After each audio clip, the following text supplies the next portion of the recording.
انسان رب العالمین ته هر وخت محتاج دی او الله غذات ته چې هر وخت کې پچام تکلیف راشي، مصیبت راشي، بیماری راشي، نو دغه ذات ته موږ رجوع کوو. هغه ذات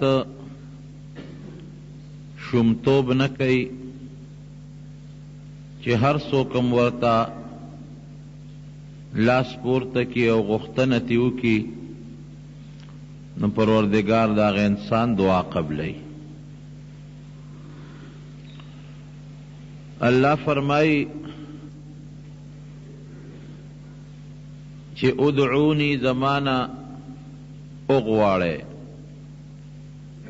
زمانہ سوالو کې مانا اغواړئ، استجب لکم، ستاسو دا سوال به قبول کم. مانا اغواړئ څه چې زه دله در. او بیا الله فرمایي چې دا دعا یو لوی عبادت ته، او کم خلق چې زما د دغه عبادت نه سنگ کوي، اعراض کوي، دعا نه کوي، سيدخلون جهنم داخرین، دا خلق به جهنم ته ډیر رسوا او ذلیل داخل شي. نو علماء لیکي چې د دې نه معلومیږي چې په سوال نه کولو الله خفه کېږي. بنی آدم نه چې څوک سوال نه کوي خوشحالیږي، چې څوک ته کوي نو خفه کېږي. د الله نه چې سوال نه کوي نو الله خفه کېږي، چې ته کوي نو خوشحالیږي. نو چې کوم خلق د سوال نه کبر کوي، د الله نه غوښتنه نه کوي، نه غواړي، الله فرمائی خوار او ذلیل به جہنم کے داخل کم. نو ہر وقت مسلمان لپکار دی چې د الله په دربار کې لاسونه پورته کې او خپل حاجتونه ته وغواړي. که څوک بیماری د بیماری جوړول ته وغواړي، که چاته تکلیفی نو مشکلات ختمول ته وغواړي، که د چا خوشحالی پکاری، د چا بل څه خشه پکاری، نو پکار دی مسلمان له چې دا ټول د لوی الله نه وغواړي. دعا داسې یو څیز دی چې دې کې د انسان د لوی عاجزۍ اظهار دی. ځکه چې څوک په دنیا کې هم د چا نه شی غواړي نو ځان ډیر زیات عجزه کی، شکل د غربت جوړ کی. دا تاسو دا ملنګان ګوره که یو سوالګری خشته جامې واغوستې، ښکلې څپلۍ په خپو کړې، ځان یې ډولې که، نو هغه چاته ودرېدی نه شي چې ماله څه شی راکه. څومره چې په دې دنیا کې دا سوالګری د خلکو نه سوال کوي نو ځان ذلیله کی، جامې شلیدلې واچوي، شکل د عاجزۍ جوړ کی، څپلۍ شلیدلې واچوي، خبرې د عاجزۍ کوي، نو اله پې د انسان رحم راشي او دعا سوال ولا قبلوي. دغه رنګ پروردگار ځان با عاجزه کې، دا عاجزۍ خبرې به شروع کې، په عاجزۍ به لاسونه پروردگار ته پورته کې. نو چې ځان دې عاجزه کو، لوی الله دې د خیر او د شر مالک وګڼه. الله ذوالجلال دې د دنیا او د آخرت مالک وګڼه، ته ته سوال کې، نو د دې نه غټ عبادت ګورې رونو بل نشته دی. خو سوال د پاره خپلې طریقې دي. زمونږ عام انسانان وی یره مونږ وی د الله نه سوال کوو، زمونږ سوال نه قبلیږي، مونږ دعا کوو، زمونږ دعا نه قبلیږي. دا یاد وساته ګورئ، د دعا خپلې طریقې دي چې هغه طریقه د استعمال کړه نو هله به قبلیږي. اوس که یو سړی مثلا جام راوالی او په دې ځمکه پورې مږي، یره وی زما د جام کې خواړه اوبه رانلې، نو دا سړی قمقل دی، د ځمکې نه څوک اوبه خو په جام نه راګرئ، خاورې به ترې ګرئ. یا که یو سړی چاړه راوالي او په اوسپنه باندې کېږدي، هلکه دا چاړه خواړو پرې کول نه کوي، نو ته وایې لکه چاړه خو دی له نه ده چې ته پې اوسپنې پرې کوې، په چاړه خو به ته لرګي یا ګنې یا مولی ټیپر پرې کوې. د هر شي دپاره خپل سامان دی، دارنګې د دعا دپاره خپل اسباب دی او خپل طریقې کار دی. په هغه طریقه چې ته د الله نه سوال وکړې دله به قبلوي، او که نه غلط سسټم او غلطه طریقه د استعمال کړه فیدې په ځای تاوان به دله ګورې درکوي. بعضې خلک زمونږ داسې سوال کوي چې هغه د عقل نم خلافي، خپل سبب نه استعمالی سوالونه کوي. بړستن کې به ناست دي الله ما مالدار کې، اصل کې زمونږ سوال ټول د مال دی. بړستن کې به ناست دي خدای ما جنت ته ولیږې، بړستن کې به ناست دي خدای چې زما دا خمبې د غنمو نه ډکې کې. دا غلط سوال دی. ته به خپل اسباب استعمال کې د هغې نه پس دا سوال کوه. خپل منځ اودس وکړه، د ګناهونو نه ځان بچ کا، د هغې نه پس د الله نه سوال وکړه چې الله زما د عبادت قبول کو، ما په جنت ته بوځه. منځ نه کوې، روژه نه نیسي، حج نه کوې، در باندې فرض دی، زکات نه ورکوې، ټولو ناروا لوړغی کوې، ما جنت ته بوځې. ته خپل اسباب استعمال کا. منځ وکړه د مانځه نه پس اذا فرغت فانصب، بیا الله ته ځان ښه وکړه او ښه ورته وجاړه، یا الله منځ مې دله وکړه، اوس مې خدای جنت ته بوځې. نو زمونږ منځ څه منځ دی؟ بیکاره منځ دی. خدا یاره تام څه ځان وکړه، نو پروردګار دا بیکاره منځ کې به دله طاقت پیدا کړي او جنت ته به دې پې بوځي. غنم وکره، نو بیا د هغې نه پس د الله نه سوال وکړه چې پروردګاره غنم مې وکرل، اوس امکان شته چې باران پې وشي او زرغونه ونه شي، ښه به اوبه شي غنم، زول به پې راشي، بور به تې ختم شي، اډو غنم به پکې جوړ نشي، زول به پې راشي پریو به ځي، اسپ هم ته جوړه نشي. دا الله کولی شي نه چې تا غنم وکرل، د هغې نه پس پروردګار ته لاس ونیسه، یا الله ما دغه وسو چې غنم مې وکرل، پټې مې واړه، خوره مې واچول او بخور مې وکړ، الله اوس غله پکې راله دونه ډېره کړه چې زما ټولې خمبې ډکې، چې اوس به د الله سوال قبلوي. او که نه پټې د شل پروت دی او بلستن کې د سر منډلې دی، نه مونځ او نه اودس او زما خمبې ډکې کړي، نو زما په خیال دا قمقلتوب دی، دا هوښیارتوب نه دی. ګوره نبی کریم صلی الله علیه وسلم خپل عقل او خپل سبب استعمال کړی دی، د هغې نه پسې د الله نه سوال کړی دی. زه به مثال درکم. یو سفر کې نبی کریم صلی الله علیه وسلم سره د ملګرو تللی دی، لاره باندې روان دي، اوبه نشته. په بخاري شریف کې حدیث دی. یو ځای کې دمه وکړه، صحابه ته ویې لاړ شئ اوبه وګورئ. صحابه چې خواره شو، یو ځای بل ځای ګرځي راځي، د الله رسول اوبه خو نشته. مونږ خو داسې ځای کې خیمې ښخې کړی، خو په لاره سفر به پیاده به تلل.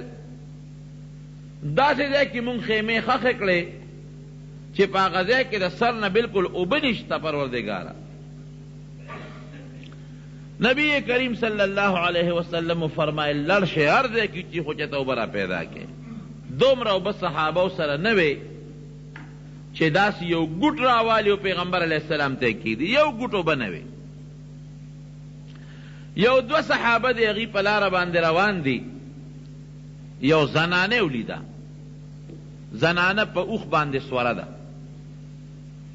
او یو طرف تم د اوښ نه مشک اویزان دی د اوبو ډک، بل طرف تم د اوښ نه مشک اویزان دی د اوبو ډک. د اوبو دوه مشکونه دی، یو خوا اویزان دی او بل خوا، او دا زنانه په دا مینځ کې ناسته ده، مهار د اوښ پړې ورسره دی او روانه ده. چې صحابه څنګه ورغلل، د اوښ هغه پړې ونیوه، تپوس ته کوي ترورې اوبه دې د کوم ځای نه راوړې؟ ته څوک یې؟ ته څوک یې؟ دا اوبه دې د کوم ځای نه راوړې؟ زنانه ورته وایي هغه ویرېده چې دا خدای خبر څوک دي، هسې نه ما نه څه وانخلي، دا اوښ رانه وانلي، د اوبه رانه وانلي. زر ورته وایي زما خو دا ځای نږدې کلی دی، د اوبه هلته وړمه. او چې زمونږ د وطن څومره سړي دي، نو هغه بار په سفر دي، وطن کې څوک نشته دی او ماشومان بچي دی او زنانه دي، نو زه تللی یم او د اوبه مې وله راوړې. نو مطلب دا چې دا رانه څوک وانلي. وی ترورې اوبه دې راوړې د کوم ځای نه؟ اوبه خو وی ډېرې لرې دي. ځوانانو څومره لرې دي؟ وی پرون دا وخت د ګودر نه را روانه شوې یم، دا وخت پرون د ګودر نه مې د اوښ را بار کړی دی او دا یو شواروز مې مزل وکړو، یو شواروز اوبه لرې دي. بس هغې دا پړې نیغونې او دا ښځه نیغه راوسته نبي کریم صلی الله علیه وسلم. وی د الله رسوله دقه ښځه مومونته او دا اوبه ورسره دي، یو مشک یو خوا دی بل خوا دی، او ښځه بره ناسته وه. ترور اوبه کم ځای دي؟ وی صاحب یو شواروز مې وشو، پرون دې وخت کې د ګودر نه مې دا ډک کړي دی او را روان یم، یو شواروز نږدې اوبه په دې علاقه کې نشته. نبی علیہ السلام مبارک صحابو ته حکم وکړي لوښي راوالی. د مشک هغه وړه خولې پرانسته او د هغې نه په جام کې لږې غوندې اوبه د یو نم راواغېښتې او لږې غوندې اوبې په د بل نم راواغېښتې او د دواړو جهانو سردار مبارک پسې چف دم نارې کړې. صحابو ته یې ویل راځئ څکې. صحابه لګیا شو هغه اوبې وڅکلې چې څومره صحابه په سوونو ټول پسې راب شو. وی څاروي م راولی شابه څاروي م پسې راب کې څاروي م پسې راب کړل. یو صحابي وی د الله رسوله زما خو لمبلو ته زړه کېږي دې خوا راشه وي دا بالټې والا شابه ته هم لامبه. که چا لمبل هغې هم لمبل، په سوونو صحابه هم څکلې، څاروي م پکې سیراب کړل او هغه جام کې اوبه همغسې پاتې شوې. او ښځې ته نبي علیه السلام فرمایي وی ګوره ترورې یا خورې وی ستا اوبه ګورې مونږ کمې نه کړې ښه وګوره اوبه دې مشکونه دې وګوره چې مشکونه دي سینګونه همغسې دي که نه مونږ د نه اوبه کمې کړې دي. وی نه، وی زما مشکونو کې چې څومره اوبه وې د هغې نه پکې اوس راته زیاتې معلومیږي. مخکې شړپ شړپ کو چې په مشک کې اوبه کمې شړپ شړپ کوي. وی صاحب اوس هغه شړپار نه کوي. وی خاصې نه ستا ګمان دا راشي چې ګنې مونږ در نه اوبه کمې کړې، مونږ در نه ګورې اوبه نه دي کمې کړې، دا پروردګار و الله تعالی مونږ ته اوبه په خپله زیاتې کړې. او بیا صحابو ته وی سوال راغونډ کې چا کجورې راوړې، چا ستوان راوړل، چا اوړه راوړل، د هغې نه یې ولې غمزېدار پنډوکې جوړ کړ او هغه زنانه سره یې په هغه اوښ باندې مخکې کېنو. وی ده ترورې په مخه دی ښه چې ښځه کور ته لاړه. خلک ورته وي تا خو نن ناوخته کړې، نور کله خو به ته شواروز کې پوره را رسېدلې. یو شواروز د یو طرف نه بل د بل طرف نه، دا خو تا دې له وخت واړو. یاره وی په لاره کې یو ډېر غټ جادوګر سره میلو شوی و، یو سړی خو ناشنا جادوګر و او یا د خدای رسول دی. دوه خبرې دي، یا لوی جادوګر دی او یا د خدای رسول دی. او دا ټوله قصه یې ورته وکړله. بیا هغه قوم ټول راغلی دی، هغه ښځې سره راغلی دي او د نبی کریم صلی الله علیه وسلم په لاس باندې بیعت کړی دی او رب العالمین ټول قوم مسلمان کړی دی. اوس دا اوبه چې زیاته شوې دا خو د نبي علیه السلام معجزه وه. د الله نه یې وغوښتله چې پروردګاره د اوبه راته زیاتې کړه، الله زیاتې کړې. خو زما پکې یو مقصد دی، په هغې لږ سوچ وکړئ. نبي علیه السلام داسې هم کولی شو چې دغه ځای کې لږې غوندې کراو کړی وي لکه د کوي په شانتې او الله نه یې غوښتې وي چې الله شا به په دې کې راله اوبه راکړه، نو الله به ورکړی وي او که به یې نه وي ورکړی. یا که یو لوښی الله ته یې ښودی وي چې الله په دې لوښي د پاسه مې دا سر کېښوده، سر ترې لر کوم چې د اوبو ډکي، الله داسې هم کولی شو. لیکن داسې ونه کړله، خپل اسباب یې لاول استعمال کړل، اسباب استعمال کړل. شابه اوبه وګورئ، اوبې را پیدا کړئ، په لوښي کې د هغه مشکونه نه اوبه واچولې. دا د انسان عقل دی. ته خپل کار وکړه، لاول اوبه پیدا کړه، په جام کې واچوه، بیا د الله نه سوال وکړه، نو په هغه اوبو کې به د رب العالمین برکت پیدا کړي. نو خپل اسباب او خپل عقل برونه استعمالوئ، د هغې نه پس به د الله نه سوال کوئ. دا نه بړستن کې سملم چې خدای سار را پاسم چې بس سم مالدار یم او په کور کې مې د سرو زرو باران شوي، یا بس خدای پاکه چې جنت فردوس ته لاړ شمه. دا الله کولی شي، خو داسې نه کوي. کولی شي رب العالمین، خدا د الله عادت نه دی، دا قصې داسې نه کوي. ته خپل اسباب استعمال کا، لږ لاس وړقوه، یو پوټې مزدوري وکړه. ډېر بنیادمان دي، څوک لګیا دي خپله دوکاندارۍ کوي، خپل څوک تجارت کوي، څوک پټي کوي، څوک زمینداري کوي. الله ذوالجلال ولې د حلال ډېر زیات رزق ورکوي. نو ته به لږ لاس لقې، خپې به لقې، اسباب به استعمالې. لکه نبي علیه السلام چې اوبه پیدا کړې نو بیا د الله نه سوال وکړو، نو اوبه ډېرې شوې. نو خپل سبب او خپل اسباب به ته استعمالې، نو بیا به د الله نه برکت پکې او خیر به پکې غواړې. داسې به نه کې چې بړستن کې کښېنې او د خدای نه سوالونه کې. اسباب به خامخا استعمالې، بې سببه کار نه کېږي. ته چې یو ځای ته ځې، ګوره سهار وختي ستا پېښور ته اراده ده، دا به نه وی چې الله تعالی سترګې پټوم خو چې سترګې وغړوم چې په پېښور کې ناست یم. دا خو الله کولی شي، خو دا کار الله نه کوي. دا به وی چې الله ښار ته ځم، ګاډې راته ښه پېښ کا، د اکسیډنټ نه مې بچ کا او زر په خیر او په اسانتیا مې پېښور ته ورسوه. نو چې راشي الله به راته زر ګاډۍ هم در کي، سیټ به هم درته برابر کي، ګاډۍ به دې زر هم ورسي او په آرام به خپل ځای ته ورسې. ته به د خپل عقل نه کار اخلي، خپل سبب به استعمالې، د هغې نه پس به د رب العالمین نه سوال او دعا کې.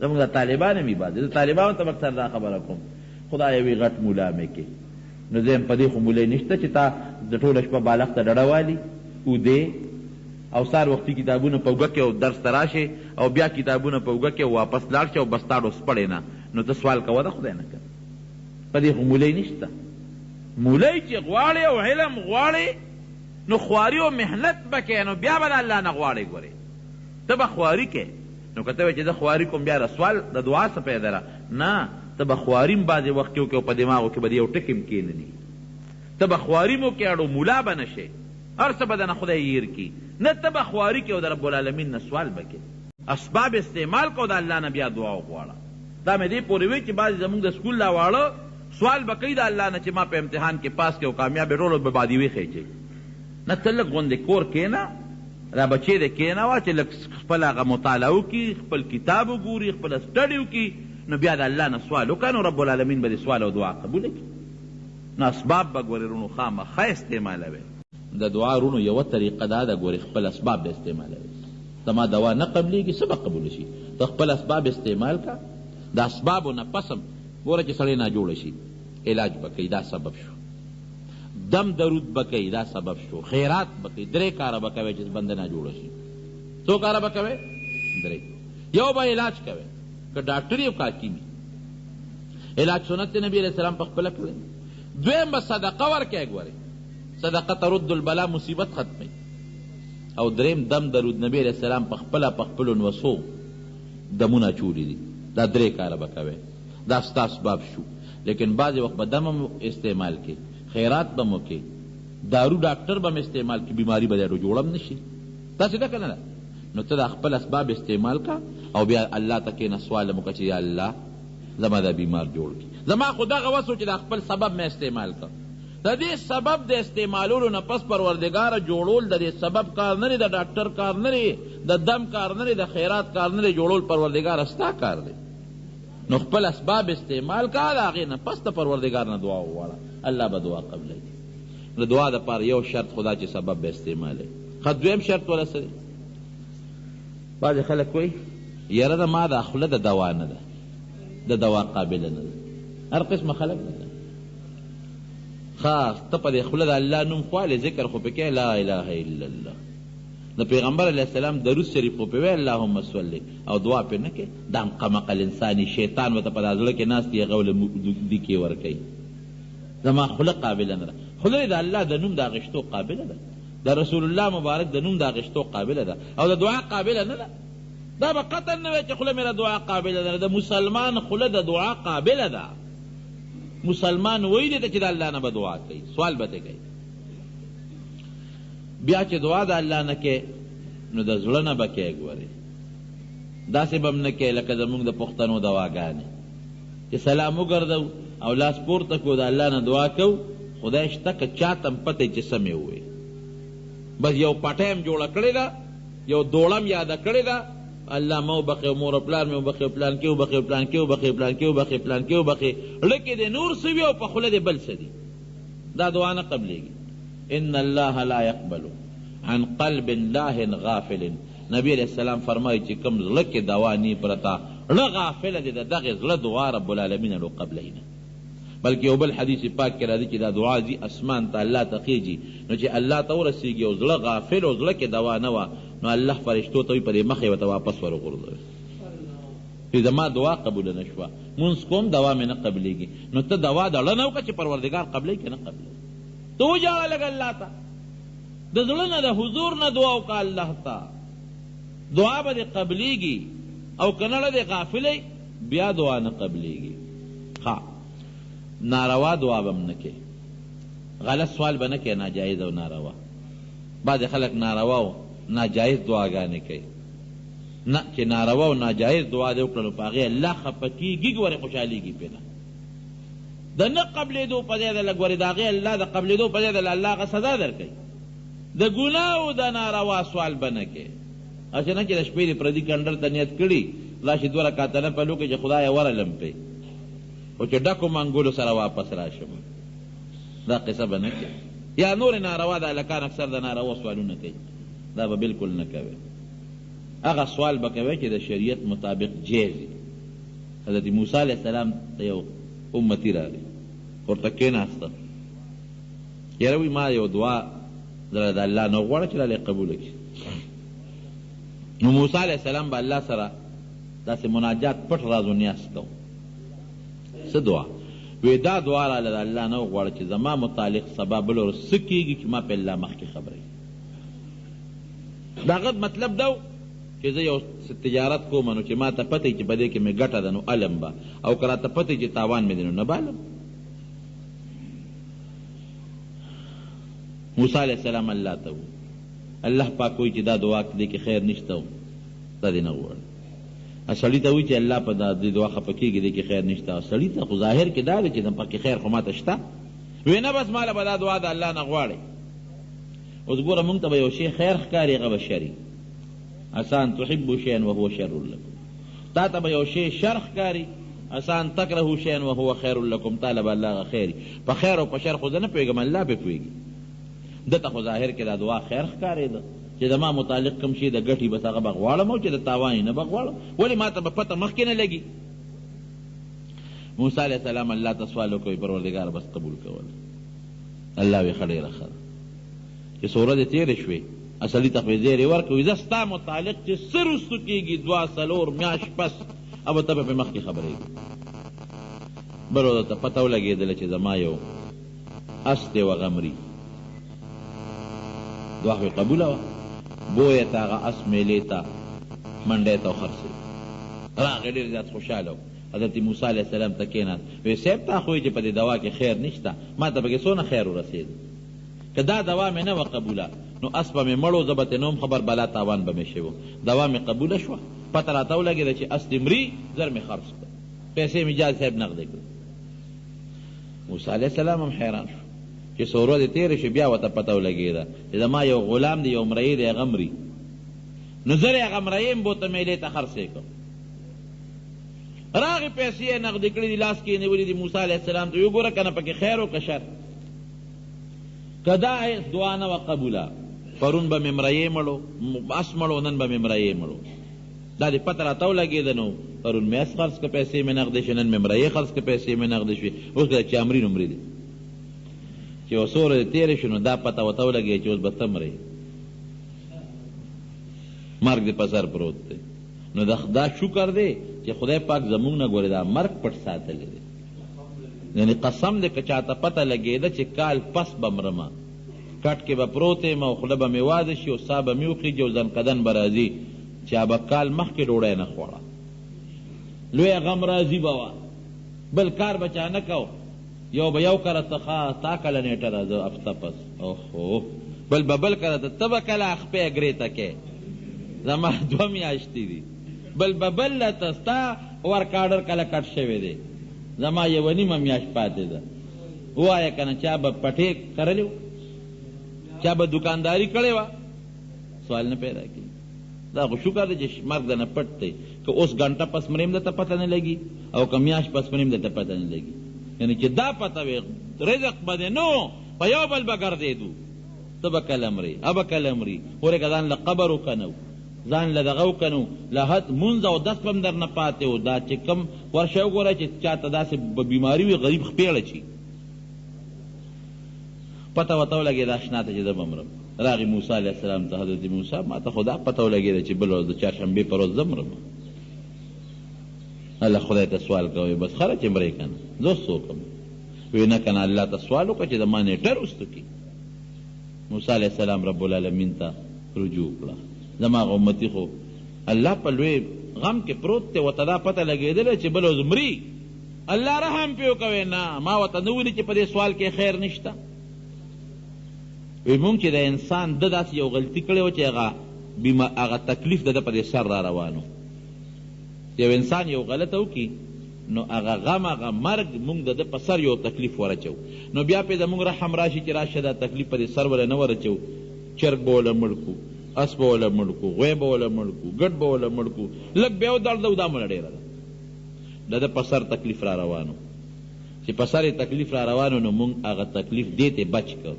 حالانکه پکار دا و چې دیم وجلې وي، رحم هم پرې راغی دیم ته بچ کړو. هغه تکلیف د ده مونږ په اس ور وغورځو چې د اس به وله مړ کړو، لږ به ودردېږي نو دا مړه ډېره ده. نو ده خو اس خرڅ که هغه تکلیف یې ونه لیده. نو بیا هغه تکلیف په دې سر د پاسه راغی. بیا پې د مونږ رحم راغی چې زه یاره دا تکلیف په ده نه راولو، دا مرایې به وله مړ کړو چې لږ یې ودړدو مال به یې تاوان شي، دا وله ډېره ده. نو هغه مرایې یې خرڅ کړ. نو هغه تکلیف د ده په سر د پاسه دی، نه اوس اس شته، نه غوا میخه شته، نه مرایې شته. دقه یو سړی پاتې دی، ورته وایه چې لحد کې خپې دننه کوه به په بل ورځ به خامخا به مرئ. ګوره ناجیز سوال یې کړی. که دغه سوال یې نه وي قبول، دا پته ورته نه وي لګېدلی چې اس مې مري، نو اس به یې مړ و، د غم نه خو به دې خلاص و که ناجیز او ناروا سوال به نه کوي. ښه د سوال دپاره بعضې وخت کې دی چې بعضې زمانه کې الله سوال قبلوي، او د بعضې انسان هم ګوره الله سوال قبلوي. بعضې زمانه کې قبلېږي. دا یاد کې لکه د جمعې په وخت کې نبی علیه السلام فرمایي د جمعې په دې ورځ کې یو خاص وخت دی چې هغه وخت کې د انسان دعا خامخا قبلېږي. دا نبی علیه السلام فرمایي. هغه خاص وخت کم دی هغه الله پټ ساتلی دی. خو زموږ علما لیکي د حدیثو په رڼا کې څوک وایي هغه د دې مانځه دا ټیم دی چې دا کله امام دی خطبې ته ودرېږي تر د مانځه د فارغ کېدو وخت کې، دې وخت کې چې الله د خطبې نه پس خو په ژبه به خبرې نه کوې، زړه کې الله نه څوک سوال وغواړي نو پروردګار یې قبلوي. او بعضې علما وایي نه د مازدیګر د مانځه نه پس تر ماښامه پورې ټیم کې الله دا سوال قبلوي. د لیلة القدر په شپه الله دعا قبلوي. هم یو خاص وخت دی. د شپې په آخر وخت کې هره شپه چې اخیري ټیم شي الله د انسان دعا قبلوي. د رب العالمین اواز کوي. څوک بخښنه غوښتونکی شته چې دی وبخم، څوک سوال غوښتونکی شته چې دی سوال قبول کم، څوک حاجتمن شته چې حاجت وله پوره کم. د پېشمني دا وخت د سبا د خطو نه مخکې دغه ټیم الله دعا قبلوي. ښه دویم د بانګ نه پس الله دعا قبلوي چې څوک بانګ وکړي. بلکې یو حدیث کې راځي الدعاء لا يرد بین الاذان والاقامه، د اذان او د اقامت په منځ کې دا د قبلېدو د سوال ټیم دی. دې وخت کې الله دعا قبلې نه رد کېږي. ښه چې باران کله شروع شي دا لومبې باران، دې وخت کې الله دعا قبلوي. ښه مسافر چې په سفر ځي د سفر په حالت کې الله دعا قبلوي. ښه چې کوم انسان باندې ظلم وشي مظلوم د هغه دعا الله قبلوي. مجاهد چې کله جهاد په میدان کې ولاړي د هغه دعا الله قبلوي. د نیک سړي الله دعا قبلوي. د نیک د پلار دعا الله د بچو دپاره قبلوي. مور ته ووایي چې دعا درته وکړي، د پلار او د مور دعا د بچو دپاره الله قبلوي. ګورې نیک انسان ته ووایه چې ما ته دعا وغواړه. بعض انساني څوک ورته وایي ما د خدای نه دعا وغواړه، وی ځان قابل که که نه په خپله غواړه که نه. دا هم د ګناه خبره ده. نبی کریم صلی الله علیه وسلم حضرت عمر فاروق رضی الله عنه مکې مکرمې ته تلل. عمر فاروق نو نبی علیہ السلام د لاس ونیو ورسره د مدینې منورې نه بار ووت. نو پیغمبر علیہ السلام مبارک حضرت عمر ته فرمایي اخینا لا تنسانا فی دعائک، رور کېږ ورې مونږ په خپله دعا کې یېر نه کړي. نبی علیہ السلام حضرت عمر ته وایي مونږ په دعا کې یېر نه کړي، حالانکه پیغمبر علیہ السلام مستجاب الدعوات او په خپله دعا قبلېده. نو دې نه علما دا معلوموي که یو ډېر نیک سړی د ځان نه کم ته وایي چې ما له دعا وغواړه نو دا هم جیز دی. بل د بیت الله خوا کې دعا قبلېږي، د حجي دعا قبلېږي، د عمرې والا دعا قبلېږي، صفا او مروه کې دعا قبلېږي، جمعات کې دعا قبلېږي. جمعات د دعا د قبلېدو ځای دی، دا د دعا ځای نه دی. او بیا چې دعا کې د دعا طریقه دا ده چې عبادت لاول د الله هر وخت دعا کوه بې عبادت هم، خو ښه صورت یې دا چې د الله ذوالجلال په حضور کې یو 2 رکعته توبې مونځ وکړه، قبلې ته مخ کړه، لاسونه پورته کړه الله ته په داسې طریقه لاسونه پورته کړه چې ستا دا ګوتې دې تندي ته مخامخ راشي او دا تلی دا ورغوي ستا د مخ د ننګو ته مخامخ راشي او دا لې چې د زړه ته مخامخ راشي او ښه د اول د الله حمد به وایي، حمد د الله صفت الحمدلله رب العالمین، دا هم ډېره. او بیا په نبی علیہ السلام درود شریف ووایه او بیا د زړه نه الله ته دعا وغواړه او په آخر کې بیا په پیغمبر علیہ السلام درود ووایه، نو الله به دا دعا قبوله کړي. ته به وایې یاره دا ټولې قصې مې کړي دي او بیا مې هم دوا نه قبلېږي، نو لږ ورسره ارام هم پرېږده. ښه د حرام خور سړي دعا هم ګورې الله نه قبلوي، حرام مال مه خوره. او بیا به هم ته وایې چې بیا مې هم نه قبلېږي، نو ما درته وختي وي چې موږ په خپل خیر او په شر نه پوهېږو. د دعا د قبلېدو مختلفې طریقې دي. کله چې ته څه وغواړې نو الله به دله همغه درکړي، او کله به الله دله درکړي خو څه موده پس، زر به پکې ستا فایده نی، څه موده پس به دله درکړي. کله به پکې ستا خیر نی، خیر بالکل به دې پکې خیر نی، نو الله به دله هغه ته خو نه پوهېږي، نو به دله الله نه قبلوي، د هغې په ځای به دله الله بل بهتر شی درکړي. کله به په الله تا باندې یو مصیبت راځي، ته به ښه شی غواړې، الله وایي یاره دا شی دله فایدهمند نه دی او دا مصیبت نقصاني دی، د هغه په دعا به دله هغه شی در نه کړي، د هغې په ځای به دله رب العالمین هغه مصیبت ختم کړي. او کله به دله په دنیا کې اډو قبول نه کړي، آخرت له به دله وساتي. ځکه حدیث پاک کې راځي نبی علیه السلام فرمایي د قیامت پر ورځ بعضې بندګان به الله به ډېرې زیاتې خوشحالۍ ورکړي. دی به پروردګاره ما خو دونه نیکي نه وکړې لکه څونه چې تا ما لار سره کړل. الله به ورته فرمایي وایي دا ستا هغه دعاګانې وي چې دنیا کې مې دله نه وي قبولې کړې، آخرت کې مې دله ساتلې وي. دی به وایي الله چې دنیا کې مې یو دعا هم نه وه قبوله نو ښه به وه، اوس به مې ټوله آخرت کې قبولې وي. نو دا به نه وی چې سوال مه کوه نه قبلیږي، نه قبلیږي، خو د هغې مختلفې طریقې دي. خو خبره مې دې پورې کوله چې بعضې وخت کې انسان په خپل خیر او په خپل شر ګورې نه پوهېږي. ته به د خدای نه یو سوال کوې چې دې کې زما خیر دی، هغې کې به خیر نی، به دله الله په بله طریقه قبول کړي، د هغې په ځای به دله بل خیر در کړي، د ګناه نه به دې پې وساتي، د مصیبت نه به دې پې وساتي، آخرت کې به یې دله قبول کړي. نو د رب العالمین نه دعا خامخا غواړئ، الله په دعا خوشحالېږي. لاس ورته پورته کړئ، وجاړئ الله ته ورته سوال وکړئ، وجاړئ ورته. یقینا زمونږ د خیر او د شر مالک څوک دی؟ الله دی. زمونږ د عزت او د ذلت مالک څوک دی؟ الله دی. زمونږ د بیماری او د صحت مالک څوک دی؟ الله دی. زمونږ د مال او د دولت مالک څوک دی؟ الله دی. هر خیر چې غواړو الله نه به غواړو، هر شر نه چې پناه غواړو د الله په ذات باندې به غواړو. هېڅوک شر ان یمسسک الله بدر فلا کاشف له الا هو.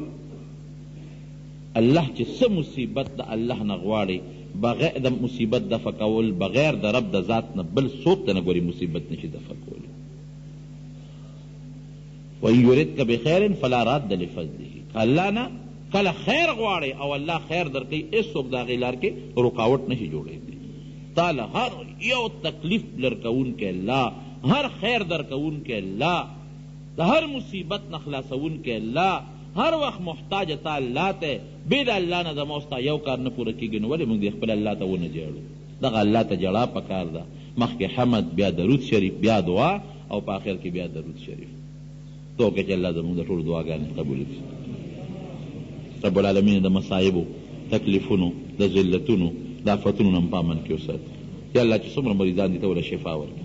الله زموږ هغه دعاګانې چې زموږ پکې د دواړو جهانو خیر وي، پروردګار هغه دعاګانې راله قبولې کړي.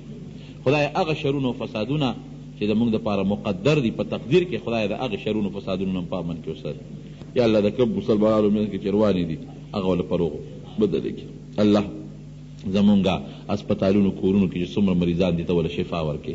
خدای زمونږ د زړه نه حسدونه، بغضونه لرې کړي. الله د مسلمانانو اتفاق نصیب